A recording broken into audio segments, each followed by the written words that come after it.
to say something a little controversial. Oh, you're not going to start us off on a downer. Did I find it exciting? Did I find any bit of it breathtakingly unusual? No. You can't go super exciting in a royal wedding, especially if you're sort of marrying in. I love the principle of the fried egg hat. I think she looks fabulous in it. Would love to have seen a belt slung around the waist. This is not recycling from 5 years ago. No. That is remarkable. The pressure must have been ridiculous. She strides out beautifully Yeah. and the dress becomes something otherworldly. Wow, the princess is really stepping it up. It is a tiny bit Austin Powers, but in a good way. It is a little bit, isn't it? Are we Team Zara? Every single day, it was just spot on. The clothes never wear her. She always wears the clothes. Welcome to a very special edition of the Royals Uncensored, because it's a fashion special. And as Katie Nicholl is away on holiday, I have taken a right royal liberty and put myself in charge of delivering to you my top 10 royal fashion moments from the last 12 months. Now, I was a fashion magazine editor for decades, so I feel fairly qualified to bring you this definitive and, of course, uncensored countdown. But I've also got some brilliant fashion experts as guests in the house to keep me honest. So joining me today is renowned fashion designer Amanda Wakeley OBE, who has actually dressed many members of the royal family, and Anna Murphy, the fashion director of the Times newspaper. Welcome to you both. Thank you. Love having you here. And of course, it would not be the Royals Uncensored without my co-host, our very own royal butler, Grant Harrold, who I'm guessing has been up close and personal to many a fashion moment in the royal household. I bet he's even ironed a pair or two of the King's pants, am I right? I had a feeling this was coming. Have you? A butler would never tell. Oh, I don't... Oh, You'd get arrested if you shared that. believe kind of me, detail. get a butler drunk enough and he will tell. I don't So, go yeah, to the Tower yeah. of London, not today. Right, OK, no, enough teasing you, Grant. Let's get into it. Counting down from my 10 to 1, my most important royal fashion moments from the last 12 months. Now, I had to start with the royal wedding of the year when Princess Anne's son married NHS nurse Harriet Sperling. That's Peter Phillips. It was notable for being the first royal wedding since Princess Beatrice and Edo Mapelli-Mozzi tied the knot in 2020. There's that, but also because it was a very pointed, united front from the firm in the wake of all the Andrew scandal of him being depressed and being arrested and all of that. It felt like part wedding, part PR tour de force, and everybody was there. The King, Queen, William, Catherine, everybody looked gorgeous. Let's take you through some of my highlights, and I'd love to know what you all think. That elegant wedding gown, everybody wants to look gorgeous, and, you know, I think if you're going to choose a bridal gown, Amelia Wickstead, a bit of a royal favourite, is, you know, you can't really go wrong, can you, Amanda? Besides, of course, Amanda Wakeley. Well, back in the day. Yeah. OK, I'm going to say something a little controversial. Oh, you're not here. going to start us off on a downer. Not a downer. I thought it was very beautiful, very demure. Did I find it exciting? Did I find any bit of it sort of breathtakingly unusual? No. But she's not a royal bride. She was marrying Peter Phillips, so maybe I'm being unfair.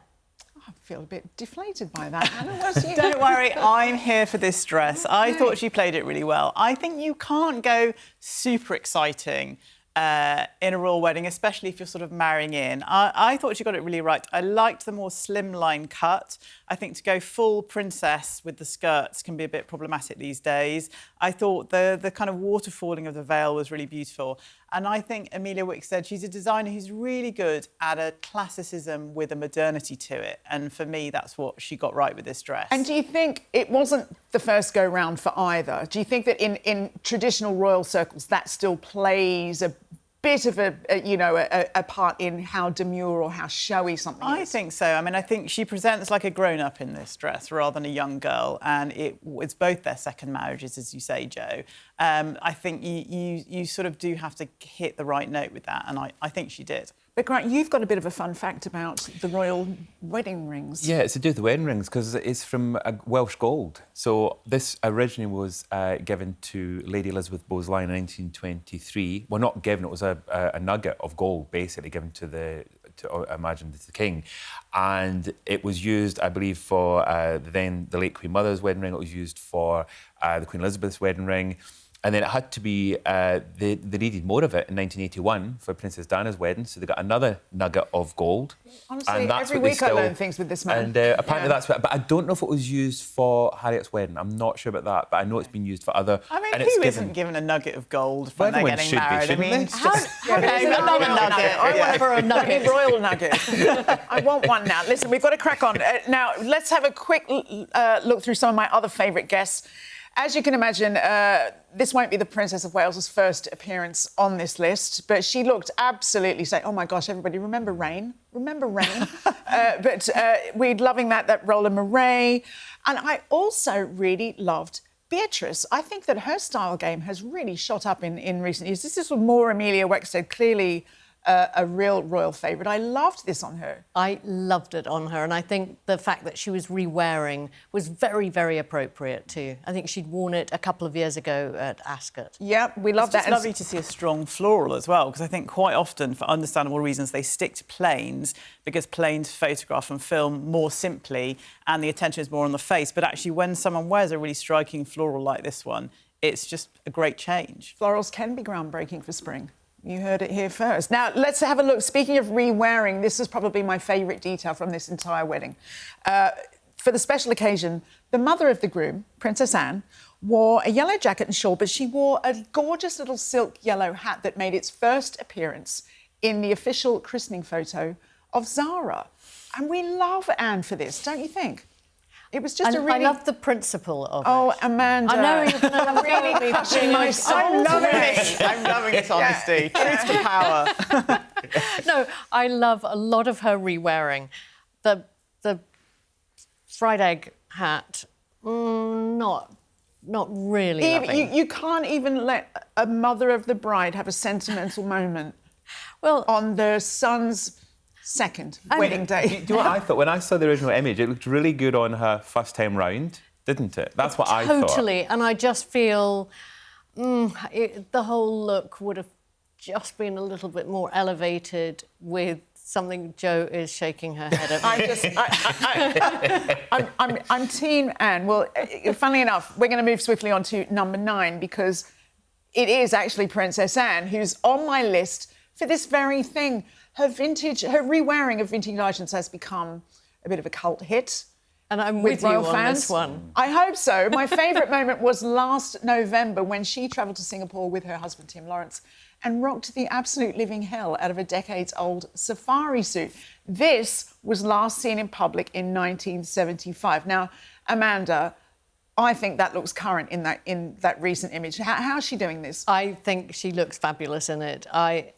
I would love to have seen a belt slung around the waist because she's still got a fantastic waist. It did have a belt in the first wearing and she's taken it off. And I think that maybe, you know, we've all got interesting relationships with our midriffs as we age. So maybe that had something to do with it. Yeah, I don't know. I mean, I love that sort of cinched waist look. But I mean, what I love about Princess Anne is she does her own thing. I'd love to know how many rooms of clothes. This is what we were discussing. Where does she keep them? I'm sure you know, it's not that massive. It's not like Buckingham Palace. I mean, this so must be a warehouse. That's what I thought. There must be somewhere. Whenever there's two things I think whenever she gets something out. Firstly, the timeline. I mean, 50 years, 5 decades, 4 decades. This is not recycling from 5 years ago. No. That is remarkable. And yes, the other thing is, how on earth does she store it? Maybe she's got a big yellow storage somewhere. Or underground bunker. Yeah, amazing. Well, she's also. I love that was. She also wore a pair of wraparound glasses at the Milan Winter Olympics, and that went viral. Yeah, and I think that was a re-wearing as well. And she kind of looks a bit like Christopher Walken to me in that. But I love that she's like a cult figure now for this very thing. And as you say, Amanda, I think a huge part of the appeal is she is just herself. Yeah. She wears what she likes. And in a world in which we're all, to greater or lesser degrees, trying to kind of fit in, look contemporary, be on trend, whatever, to see someone just ploughing their own furrow is kind of wonderful. Totally, and you know is that a bit of backhanded? Is that a bit of like when my childminder said to me, "You're so brave with your clothing choices"? Is that what that is? I do think she has her moments. I think most of us, if we got something out 50 years ago, it's not always going to hit the nail on the head. But I'm here for it all. I'd just love to understand the process. Does she go to said warehouse with a stylist, a lady-in-waiting, or does she just go on her own? And wouldn't that be fascinating? Putting money on the latter. I also wondered, I'm not sure this one, I also wondered if maybe they get presented with some sort of a catalogue of what they've all got, you know, so that they don't have to go. I can imagine the late Queen with Angela Kelly, I can always imagine that maybe something was presented to her and she could look through it They do with have images. that, Because I know think. we used to take images of certain things, you know, when I was there. So I kind of wondered if that's maybe a way round it. Well, wonder when if that's... you go to the exhibition of the late Queen's clothes at Buckingham Palace at the moment, there are these wonderful books, each one for a different tour, and every outfit in it says when she wore it. You know what's funny? We watched a video earlier on from a documentary, and there's some footage of Queen Elizabeth sitting, we think it's with her dresser, 1969. looking at some images of what she was going to wear at an upcoming tour. It was amazing. And some of it was in her handwriting, apparently. Yeah, I think that's what we saw. Love that detail. Well, we're going to move on. Number 8 is our Princess of Wales. Now, obviously, everybody wants to look glamorous at an awards ceremony, but when you are the Princess of Wales and it's your first appearance at the BAFTAs since 2023, you can't just wear any outfit. You tend to elevate or need to elevate the dress code entirely. And she didn't disappoint. This was back in February when both she and William attended the ceremony. Now, Anna, Catherine's appearance, it's been something of a gradual build-up back to sort of like full-time public duty. And this was one of those first smatterings of appearances. The pressure must have been ridiculous.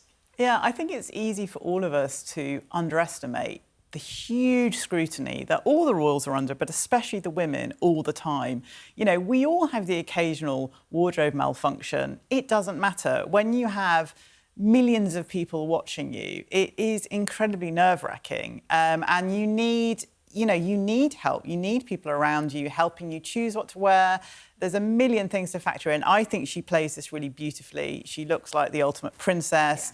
I mean, another of the tightropes that modern royals have to walk, or certainly feel they have to walk, is they have to be royal, they have to be other, they have to be above us, and yet they also don't want to be seen to be spendthrift, they want to be kind of every woman. That's a really very difficult line to walk, and sometimes I think, let the princess wear Gucci, and she did, and she looked wonderful in it. I love that Gucci. Are you a fan? I am a huge fan. I think absolutely flawless. And I think when the Princess of Wales wears these gorgeous gowns that flow, you know, she strides out beautifully and the dress becomes something otherworldly. And I think the chiffon on this dress just moved beautifully. Whenever I think of the Princess of Wales and Gucci, you must remember, I remember it was years ago now, she put on a purple silk tie blouse and she wore it back to front, which was like an edgy choice. And it was, I think, the first time I ever thought, wow, the princess is really stepping it up. It's like her style really has evolved, hasn't it, since she was that shy girl who worked at Jigsaw. Yeah, and I think it's very easy to make the mistake of concentrating on the static image, but as Amanda suggests, how we consume her now, her fashion choices, is usually through a moving image. In contrast, actually, to earlier royals. And so it is incredibly important that movement is precisely what there is, and fabrics like chiffons work incredibly well. Yeah, it's gorgeous. Now, as you say, you know, that fine line between, yes, I can wear designer, I have to look other, I have to look regal. But this, you know, it's a Gucci dress, pretty spenny. But she also wore it in 2019, so she's also a royal fan of the rewear. Just to mention Prince William, I'm loving the fact that this jacket he's wearing, which is obviously the velvet, which is a bit of a kind of breakaway from the tradition of what his father would normally wear with the black tie. So it's quite nice to see William's kind of going for a bit more of a kind of modern look with his jackets. It's all about the beard with William. Yeah, the beard, That's really steps up his game. I mean, that jacket is a tiny bit Austin Powers, but in a good way. It is a little bit, isn't it? It is, you're right, it is a little bit Austin Powers. I love that jacket. Yeah, it's gorgeous. But I mean, I just feel like, you know, when Kate's in the house, everyone's just looking at Kate. Yeah. Sorry, William. Now, number 7. I'm cheating slightly again because I know I couldn't pick between this huge list of moments that seem to always get served at Royal Ascot. The Royals never seem to fail to dazzle here, although I have seen a couple of, you know, questionable bows from the 80s on sort of like Diana and Fergie, but we'll gloss over that. None of that this year. It was wall-to-wall glamour. Let's take a look at a few. Anna, who were your standout favourites? I mean, again, it's got to be the Princess of Wales that in yellow a blindingly yellow dress by another London-based designer, Roksanda, but blindingly yellow in the best possible sense. I mean, one of my favourite quotes from the late Queen, she brilliantly once said, "If I wore beige, no one would know who I was." Yep. And she's right. And Kate has taken a leaf out of that playbook. And I've noticed that more and more. And she wears it incredibly well. Yeah, I know you're a Roksanda fan, aren't you? I am, and I just think she wears it so well. And I love these longer lengths on Kate.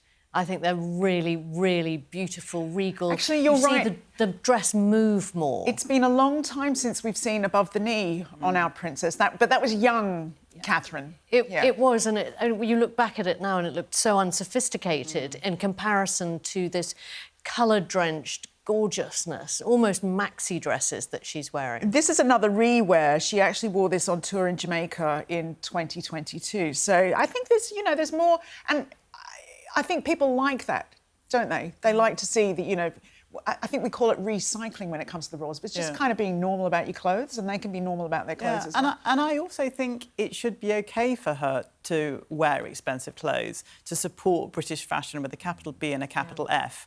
I think her wearing a dress from Roksanda, which will be an expensive dress, is absolutely OK. This is a really important industry. Yep. And if our royal family can't support it, then, we're doomed. Hear, hear. Now, let's move on to Harriet Sperling. Now, I know that she looked fantastic in 2025 at Ascot, but this is her first appearance as a bona fide, fully-fledged member of the firm, and I think she's becoming another exciting one to watch with her style. What do you think about it? I totally agree with you. And as Anna was saying earlier, it's a very fine line that she's walking here. And I think she's really taken some lessons out of the Princess of Wales's playbook. These lovely, longer, flowing dresses, they're demure, they're covered. And I think what they're all getting so right, and I love looking at, is just how coiffed their hair is. With, it's the whole picture. The hair with the hat. Hats are so hard. Hats I don't are know how so any hard. of them do it. I mean, props to all of them with the hats, because they have been doing a really good job on hats. And actually, I think another thing, and hats is a part of it, is they've been hitting that sweet spot between looking coiffed, between looking clearly upscale and done, but also having a certain relaxed quality to them. And looking a bit relaxed looks modern. So what we've got here with Harriet's hair is a little bit of it is down. That skirt length is a bit more modern. The heel height isn't quite as high. It just looks contemporary, but still appropriate. Yeah. Now, speaking of contemporary, this is a hill I will die on. No one has a hat game like our Queen Camilla. This is one of my favourite looks as ever. Turquoise is one of my favourite colours. I love her millinery choices. This one was Philip Tracy. I can read Amanda's face like a book. She's not going to agree with me. No, I do agree with you. Do you? I think she must have You were looking like... No. Yeah. She must have the most fabulous relationship with Philip, because I always think back to that amazing headdress he did for her wedding, and with the diamonds on it. It was absolutely sensational. Yeah. And I think Philip understands proportion brilliantly.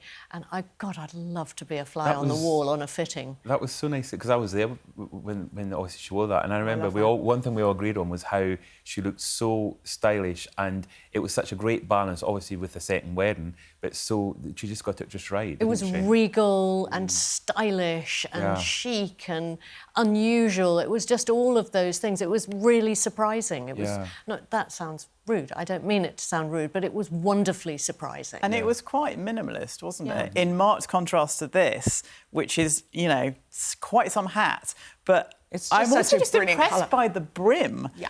The fact that she can deal with a brim like that, again, how the other half lives, how the other half wears hats. I mean, to actually manoeuvre that brim effortlessly, she looks fantastic. She really does. Down the race course with wind and God knows what. Yes, I mean... and Charles and she, there's a veritable choreography, isn't there? Because he can't come too close to her, because he'll sort of get brim in the eye. Maybe she's put, the Melania tactic of just like, everybody stay away from me. Stay away from me. She very much hasn't, because, of course, you can see her face, and that's another thing she's learnt from the late Queen, who she often had a brim, but it would always be a lifted brim, so you could see her face, because, again, it was this thing is, I am here to be seen. If you don't see me, you don't know I'm your queen. Because that carriage ride from Windsor down to the racetrack Yeah. It's not a nice one, is it? It's not. Apparently, it's very uncomfortable. Yeah. From what And I've been bumpy. told, Yeah. and it's not something that, believe it or not, they look forward to. But of course, it's tradition and it's what they do. But I love that comment about the Queen, because I think that's one thing about the Queen was, when she said to be seen to be believed. But what she used to wear. In fact, I put up a photo recently on Instagram, and it was a series of photos of some of what she would wear, and the colour she went for was someone was so bright and so different to the younger Queen, but we all knew her for that. And like I think a human highlighter pen. Yeah, exactly. Absolutely. Yeah. But And at least I know none of us can currently remember what the reign is actually like, but of course, famously, she had those see-through umbrellas. So even when she was carrying an umbrella, it was an umbrella through which she could be seen. Indeed. Now, let's move on. I love the fact that Zara was named Best Dressed at Ascot this year. Controversially, this look from Claire Miscavani isn't my favourite. I think she's done nicer looks, but I wanted to put Zara on this list because I feel like she's another one who's become so sharp with her looks. Are we Team Zara? Totally Team Zara. And in fact, when I was doing my research for today, when I looked at what she wore to Cheltenham, every single day, it was just spot on. And that's a different race meeting. Yeah, it's more trousery. It's more trousery, it's more country. But, she's not just nailing Royal Ascot, she's nailing another type of look too really well. I mean, the clothes never wear her. She always wears the clothes. She's grown in confidence. I can tell you, a friend of mine, very informally, 15 years ago, used to help her with her clothing. They met through the magazine I worked on. And she was just like, yeah, whatever, yeah, fine, yeah, just whatever. But I think that she's actually learnt that she can enjoy getting dressed, and I think she's really grown in that way, which I really love to see. And also her posture has really evolved too. She holds herself beautifully now, whereas before she did used to stomp around a little bit, and, as though she was taking the horses out. But now it's the whole image, which is really beautiful. But again, the skill set, there she is standing on the grass in a stiletto heel. That's generations of breeding right there, because most of us would have, divoted right into the grass by now. How do they do it? I mean, Kate greeting... Because the lawn would not dare divot. That's it, basically. Look, I need to move on because we've got a lot to get through. Like, Charles is next for me. Now, I know men don't always get a fair shake of the stick here when we're discussing fashion, but I have to admit, my head was turned by the King's flash of leg last week. In all the most tasteful ways, I promise. I mean, he was wearing that natty kilt. The King attended the May Highland Games at the John O'Groats Showground in Caithness. And, of course, he was wearing a great-looking tartan. Now, Grant, my friend, I bet you, with your royal and Scottish heritage, can tell us everything we need to know about that piece of kit. Well, the thing is, everyone kind of thinks it's the Balmoral tartan, which it isn't. Because the Balmoral tartan, interestingly, which you might not know, can only be worn by members of the royal family. It's made by Kinloch and Anderson. They've got the royal warrant. So what happens if you wear it? You're off to the Tower of London. They're not. I've been there. I've met with them and spoke about it. And you're not actually. If you go in and ask for it, they will not. You don't get. It's a kind of closely guarded secret. So only the King and the royal family wear it. He very rarely. It's not often that he wears it. He wears many tartans because obviously through his ancestry. But being up in Scotland, obviously he loves wearing his kilt. And I remember fondly, it wasn't. I remember someone saying to me, well, he probably just wears it when he's out and about. He doesn't. He loves wearing the kilt. I think what's sad, and we've been speaking about this, is the younger royals. For example, Prince William is not such a fan of wearing a kilt. In fact, I don't think he's worn a kilt since he was a little boy. I don't think I've ever seen. No. I don't think you ever will. But Charles, I mean, his fashion credentials have always been there. Probably slightly underestimated, would you say? Yeah, I mean, you and I have been at various fashion events with him over the years. And because he founded the wool campaign. Yeah, his attention to detail and his palpable, I'm going to use the word nattiness, is impressive. I remember once being sort of standing next to him and he was wearing such a beautiful suit jacket with the top stitching old and visible. Yeah, I mean, he really is, in a low-key way, something of a fop. And again, he's the king. I think he should be. He should be wearing the best fabrics and the best tailoring, because these fabrics are precious, and the people who turn them into clothes are artisans, and we need to protect this industry. And for similar reasons, I'm very much agree on the William thing. You know, if you can wear that velvet jacket, you can certainly wear a kilt. And let's support our wonderful kilt makers north of the border. I think what was also interesting, I think he was once voted best dressed man in, was it GX or something, one of these magazines, he was voted best dressed man. But he never thinks like that because he loves... GQ, yeah. GQ, sorry. Yeah. But he's a recycler. He likes wearing the same things. He also likes having things repaired. If he can, he would rather make something And I know that you will love that. Last longer. I love that. Yeah. And didn't he wear the Duke of Edinburgh's coat? Yeah, I think Yes. if it was handed down to him, I remember having to take jackets and having them repaired multiple times, not just once, but multiple. In fact, I went into one of these places that have things repaired recently, and we were having a catch up, and I said, "Do you still repair the jackets?" He said, "Absolutely." He said, "Still come in all the same jackets I remember from all those years ago." Made to amend. I love that. Well, let's move on to number 5. Now, we're at the halfway mark, and this, I think, is a really brilliant example of what I love about how the royals code their fashion with real meaning and diplomacy. This was for Commonwealth Day in March, and it looked to the world as if Catherine and Camilla had matched their outfits in a rather symbolic show of unity. Camilla was in red, Catherine was in blue, which echoed the colours of the Union Jack, and they even made sure that their jewellery sort of complemented each other. Now, Anna, there really aren't no accidents in royal wardrobes, are there? So we have to look at this as some sort of diplomatic message, don't we? Absolutely, absolutely. Yeah. And I mean, there's clearly consultation on the colours. I mean, an interesting one, this particularly, when Camilla first became queen, my spies tell me that she was the one to wear blue. Blue's her colour. She didn't like other people wearing blue. And then that was finessed. So now there's a consultation, but other people can wear blue as long as she kind of signs it off and it's not her blue sort of thing. So Catherine's in blue this time and looking wonderful. She's in red. I mean, the power of clothes is enormous, and the royals are a symbol. They're a symbol of this country and of a certain sort of timelessness.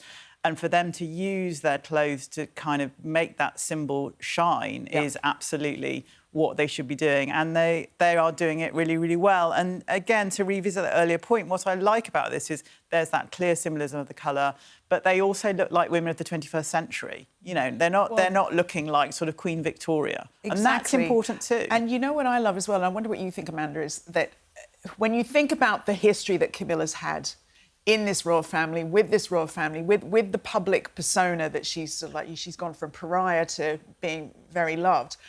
I love this show of unity between those two generations. This obviously shows like clear communication between the houses and a desire to show a united front in that way. I think that's really lovely. I think it's beautiful, and I think she's such a warm and engaging woman, and I think this is a sort of silent message to all of us that she's really some glue in that family. Now, I know you would never be indiscreet, but I know you've dressed Queen Camilla. And what's your personal impression of her? Does she like fashion, or is it something she has to be dragged to? I think she now loves fashion more than she ever has. And I think it's inevitable, you know, with the cameras on you, 360 degrees all the way around. You know, she wants to do her job really well. How many discussions do you think there were before the famous first wearing of Camilla's jumpsuit? Do you think that would have been a big, should I do this, should I not do this? Possibly. I mean, I agree. I think what's extraordinary, because I was lucky enough that when I joined the household was just before obviously, the wedding. So I got to know her just before and obviously after. And the one thing about her is she's, as you know, she's very down to earth. She didn't go into this for any of the kind of royal trappings. She went into it because of the man she loves. And she's basically did this amazing transformation. And so I think that sometimes and I remember, you know, when setting events, things she's going to, she does look for that, especially from him, for that kind of reassurance as to what to wear, just to get, because she wants to get it right. She doesn't want to get it wrong. And she wants to do it not just for herself, also for him and for the royal family to get it right. Exactly. Well, I'm going to move swiftly on now to number 4. Speaking of getting it right, it's another co-ord moment. And I think this is one that the Wales family possibly even looks forward to every year. It's another major marker on the royal calendar, Trooping the Colour. And this year we saw them, particularly Catherine and the children, coordinate their outfits beautifully. Now, Amanda, they're clearly thinking about those front page photos and all those social media moments, aren't they? Definitely, and why wouldn't they? And I think really beautiful. To me, Catherine here, it sort of, this could one of her almost, signature Catherine Walker exactly. moments. Yeah. It could almost be her late mother-in-law. Exactly. I thought that when you I know, saw that image. I think if Diana was alive today, I could absolutely see her wearing exactly that absolutely. outfit. I love this. And it's interesting, isn't it, Anna, because when the children do appear, even at things like Trooping the Colour, it's not tended to be announced until the very last minute, you know, whether or not they're going to go. But you haven't thought of these outfits last minute. This has not been cuddled up over the cornflakes that morning, for sure. No, I mean, it's clearly all wonderfully orchestrated and, you know, what a lovely family unit. And I love, as you say, Catherine, this is very much evokes memories of Diana. And in that, Diana's kind of joie de vivre and joie of fashion, you know, this is one of Kate's most unapologetically fashion looks.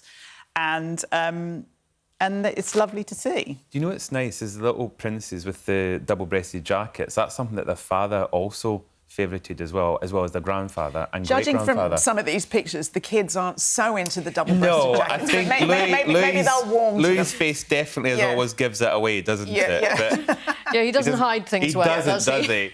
He will. I think he's going to be so much like Prince Philip. I just got that feeling. Yes. Remains to be seen. ... Yeah. Let's move on to number 3. I'm starting to think that, like the late Queen Elizabeth, our future Queen Catherine's favourite colour is emerging as blue. Might be bad news for Camilla from what you were saying, Anna, but she was absolutely dazzling in it for my 3rd favourite fashion moment on the royal calendar. This is her visit to Italy in May, and it was significant for being her first solo trip since finishing her cancer treatment and for showing her continuing commitment to highlighting the issues around early childhood development. It was personally significant for me because I've never Googled blue suits faster in my life than when I saw her arrive in this exquisite one by Edeline Lee. Amanda, are you happy for me to rank this at number 3? Totally. I thought she looked great in it. It's fabulous, isn't it? Edeline is, I mean, I know you're a fan, aren't you, Anna? She's I mean, really again, brilliant. another London-based brand dressing a modern woman who wants to look polished but in a sort of future-facing way. And how great to see a trouser suit. I mean, we've got the ultimate trouser suit lover and trouser suit designer right here in Amanda. But she just looks great. You know, you don't have to wear a dress or a coat dress to hold your own as a royal in 2026. It's interesting, isn't it? The poise that she has now, she looks... We heard a lot when she was alive about how miserable Diana was in the royal family. Catherine looks like she loves it. Do you not think? She totally does. I think, again, what's nice with her, she embraced it. You know, she's taken on this role. I think you'd agree that she fits the exactly what you imagine a future queen to look like. You know, the way she dresses, the way she behaves, the way she acts.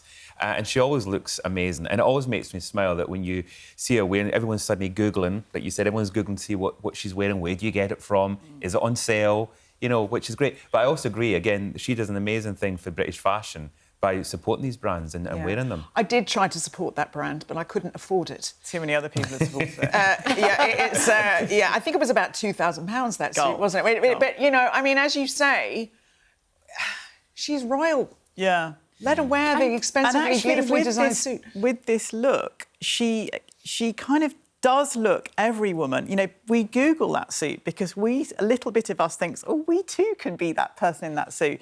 So she does do it very well, being superlatively, you know, queen in waiting, whilst also making us Google the suit she's wearing. Was Diana big on trouser suits? No, she wasn't. Yeah. But it was a very different era. Yeah. You know, it was the 80s. It was short skirts. She had those fabulous legs. Not saying that Kate doesn't, because she's got amazing legs too. It was just a very different era. But I think the trouser suit has become sort of iconic. It's more ubiquitous generally, isn't it? But it certainly wasn't in royal circles when they were on duty. I mean, the late Queen loved her tweedy trousers when she was on a Scottish moor, although she also loved her skirts even more, probably. But I think this is one of Kate's kind of quiet revolutions, really, isn't it? Yeah. To make the trouser suit acceptable garb, you know, when you're the Queen in waiting. And that's a great service for us all, I think. It is. Now, we're getting close to the top now, and I have to say, I really did deliberate between this and the #1 slot. And in the end, I've put this one at #2. It's Queen Camilla and her magenta dress for the state dinner in Washington this year. But what I'm really bedazzled by are those amethyst rocks around her neck. Now, complementing her future gown by Fiona Claire Aldridge, who's one of her go-to couturiers, was this incredible amethyst suite, which originally belonged to Queen Victoria's mother. Now, I know Anna very well. You're a maximalist, so I'm hoping you're going to agree with me on this one. Oh, yes. And what See I it love from about space, this colour. is there's actually a term, jewellery dressing, I came across when hanging out with some very, very wealthy jewellery customers. And jewellery dressing, as the name would suggest, is clothes that are designed to surface your far more impressive jewellery. So jewellery dressing typically has a low neck or lower neck like this so that your remarkable necklace can be seen in all its glory. It's often black to let the jewels get all the attention. What I love about what Camilla's done here is it's jewellery dressing with bells on, in that she's got the neckline, but she's also, as you say, gone for the full fuchsia. Because, Amanda, it sort of on paper feels like it wouldn't work. Totally, but it's properly more is more. Yeah. And you know, she's the queen. She is. And I'm also wondering with this, I could be reading far too much into it, but again, there are no accidents. But, you know, given the history of these jewels, I think Queen Elizabeth was only seen in a part of it once or maybe twice. I kind of felt like there was some sort of subtle message in that, and like the longevity of the royal family, the power of our continuity when speaking to, you know, a rather controversial president. Absolutely. And I also love the fact that these royal jewels get passed on. You know, the wonderful thing about the late Queen is she's made sure a lot of her personal items have been passed on to Princess Wales, the now Queen Camilla. And it's nice because it keeps this tradition going that they don't just get locked away and we never get to see them. They actually get put on display. We get to see them. They get used. Or even if it's just for a loan, at least we get to see them. Who is responsible for the transportation of that priceless piece of kit? I mean, that would be quite stressing. I would hate to be involved. I always think that when you see the imperial crown and everything getting kind of moved from location to location, which is obviously done with. I mean, they have their own armed security and everything. How do they do it? It's obviously planned, but again, it is done through. It's almost like a member of the royal family travelling around. It's given. You wouldn't want to leave it on the bus, would you? Escort, basically, no, it's not on the bus. Can you imagine? I remember. I don't know if they do it now, but I remember hearing this extraordinary story about how the crown jewels sometimes would be sent to one of the royal residences for cleaning or for maintenance or for work. And I thought, and I know other butlers that actually were involved in the cleaning or, you know, looking after them. And I would hate to have that responsibility. And I was also told at the time, I remember asking the question, were you ever tempted to put one of these crowns on?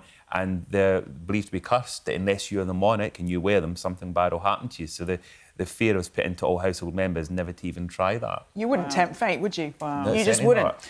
Right, let's move on.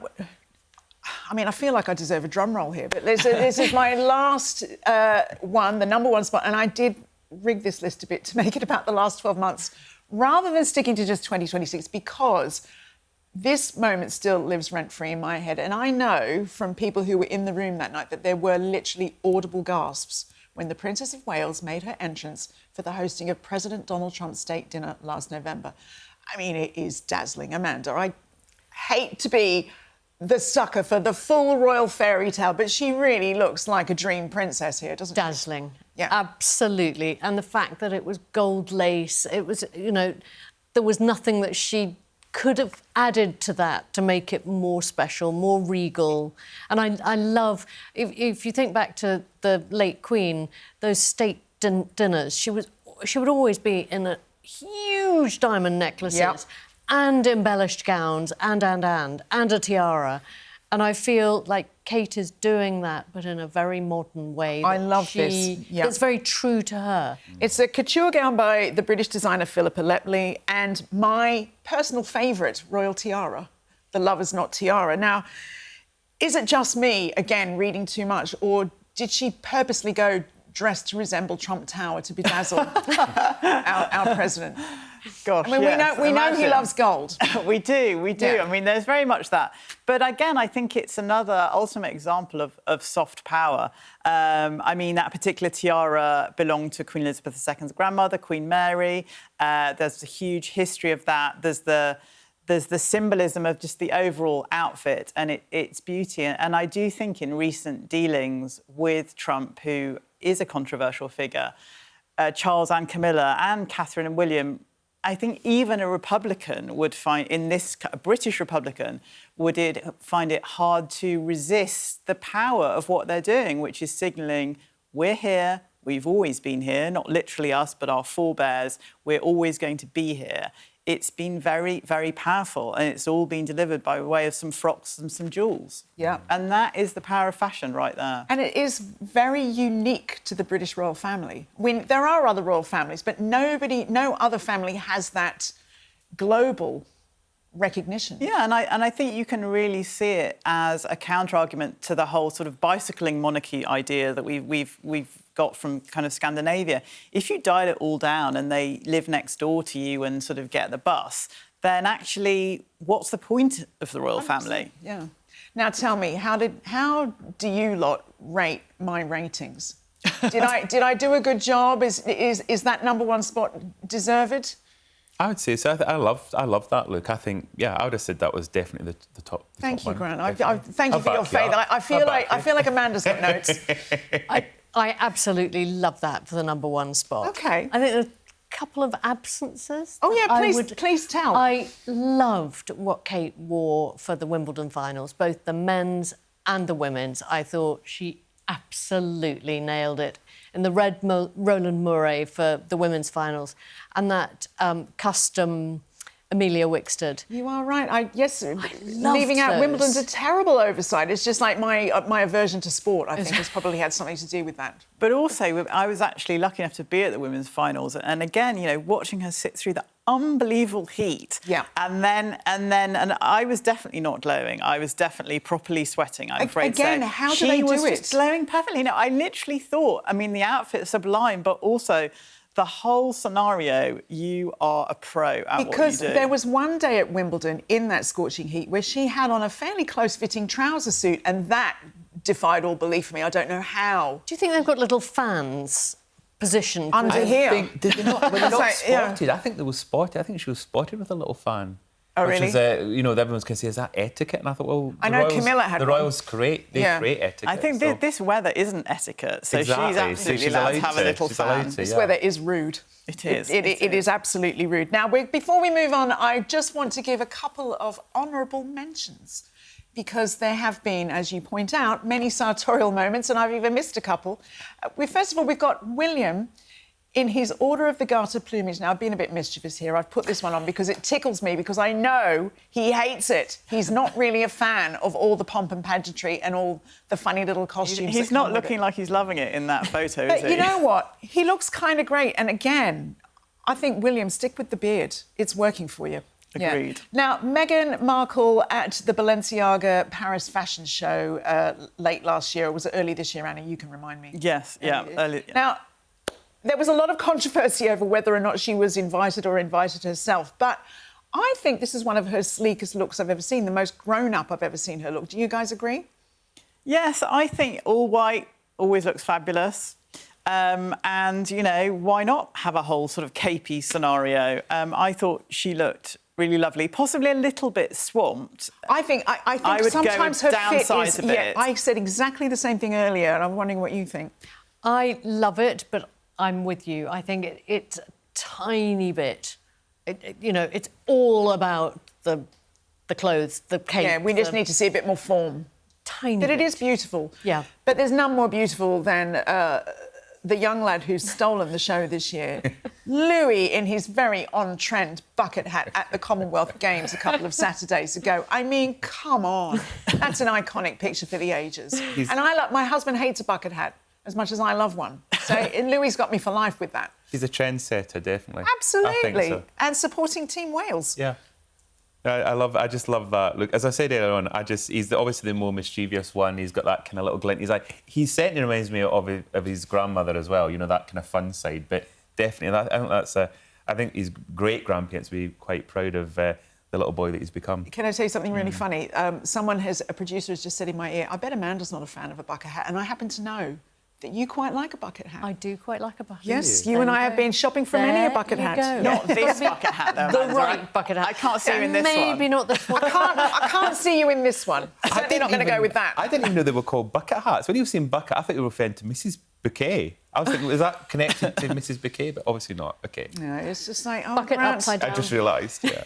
Seems like Grant was too busy butlering and missed the 90s. But anyway, I was too never busy mind. ironing the underpants. You were. Oh, the rest Well, was- now you've said it. I know I have now. Oh, gosh, I really enjoyed that. I hope you all did too. That's my top 10 royal fashion moments from the last 12 months. I'm sure you'll tell me what you agree and what you don't agree with. Anything I missed? Anything you'd swap out? We absolutely love hearing your thoughts. So do join the conversation in the comments, and please also do like and subscribe to our channel so that you never miss a brand new episode. Huge thanks to Amanda and Anna and Grant, and we'll see you next time on the Royals Uncensored. Bye for now.